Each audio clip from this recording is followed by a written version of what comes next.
Hello students, now let's see how to derive a dimensional equation for the thermal quantities like entropy, universal gas constant and Stefan Boltzmann constant. Okay, तो किसी भी physical quantity की जब भी हम dimensional equation लिखते हैं तो सबसे इम्पोर्टेंट है कि हमें उसका फॉर्मूला पता होना चाहिए। ठीक है, जैसे कि जो एंट्रोपी होती है, एंट्रोपी का फॉर्मूला हम लिखते हैं, एंट्रोपी का फॉर्मूला होता है ds is equal to d q by t.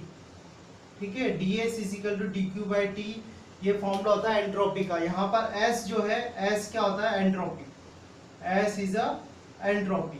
ठीक है, तो फर्स्ट स्टेप तो यही है कि आपको पता हो कि फॉर्मूला क्या है, फॉर्मूला ध्यान होना चाहिए आपको। अब यहाँ पर फॉर्मूला हमारे पास है ds is equal to d q by t. q यहाँ पर हीट है और t क्या है, टेम्परेचर। ठीक है, t is a temperature. Now second step आप लिखेंगे कि भाई SI यूनिट ऑफ एंट्रोपी। ठीक है, SI यूनिट ऑफ एंट्रोपी। तो इस फॉर्मूले से हम देखें कि SI यूनिट ऑफ एंट्रोपी क्या होगा, SI unit of heat and SI unit of temperature. Okay, so SI unit of heat जो है वो होती है joule. SI unit of heat जो है वो होगी जूल और टेम्परेचर के लिए लिखते हैं केल्विन। ठीक है, नाउ जूल जो है वो कैसी यूनिट है, joule is a derived unit. ठीक है, joule is a derived unit. तो अगर आपको डायमेंशनल इक्वेशन बनानी है तो जो भी डिराइव्ड यूनिट है उसको बेसिक यूनिट में आपको ब्रेक करना पड़ेगा। तो जूल के लिए हम लिख सकते हैं न्यूटन इंटू मीटर, और केल्विन आप जानते हैं केल्विन बेसिक यूनिट होती है ना। न्यूटन के लिए मैंने आपको पहले ही बताया कि न्यूटन का आप याद कर लें। न्यूटन को जब हम बेसिक यूनिट में ब्रेक करते हैं तो क्या लिखते हैं, kilogram into metre divide by second square. ठीक है, और यहाँ से आपके पास आ जाएगा मीटर डिवाइड बाय केल्विन। तो आप देखें तो किलोग्राम की पावर आ जाएगी 1, मीटर की पावर 2, ओके, सेकंड की पावर -2 एंड केल्विन की पावर -1। तो यहाँ से हम देख सकते हैं किलोग्राम जो है, किलोग्राम एक बेसिक यूनिट है, और किलोग्राम किस फिजिकल क्वांटिटी की यूनिट है, मास की। तो मास की पावर आ जाएगी 1, यहाँ मीटर है तो लेंथ की पावर 2, सेकंड है तो टाइम की power -2 and kelvin raise to power -1। So this is a dimensional equation for a entropy.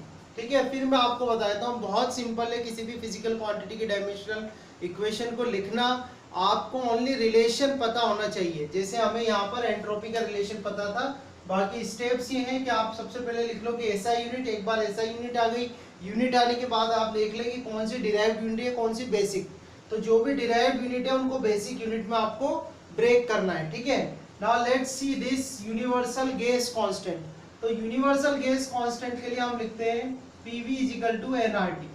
तो PV is equal to nRT जो होता है वो एक आइडियल गैस इक्वेशन है। ठीक है, तो आइडियल गैस इक्वेशन में जो R है, इस R को बोलते हैं यूनिवर्सल गैस कांस्टेंट। ठीक है, तो हमें तो R की डायमेंशनल इक्वेशन फाइंड आउट करनी है।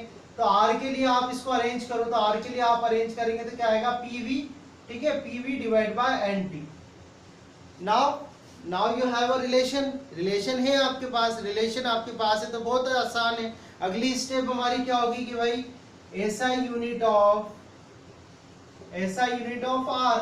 सो SI unit of R is equal to SI unit of this quantity. अब इस क्वांटिटी की SI यूनिट आप लिखेंगे तो प्रेशर जो है, प्रेशर की SI यूनिट होती है न्यूटन अपॉन मीटर स्क्वायर।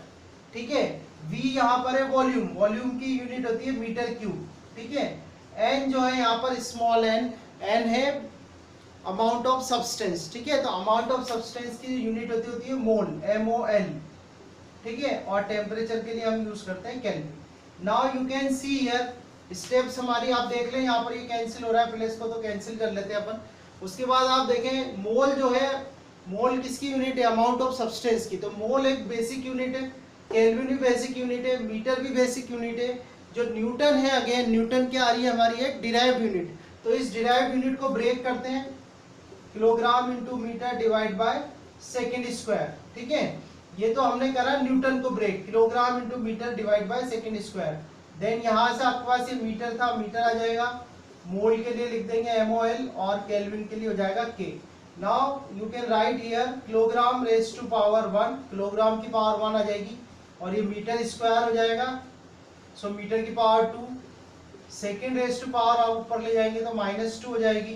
ठीक है, kelvin raise to power -1 and mole raise to power -1।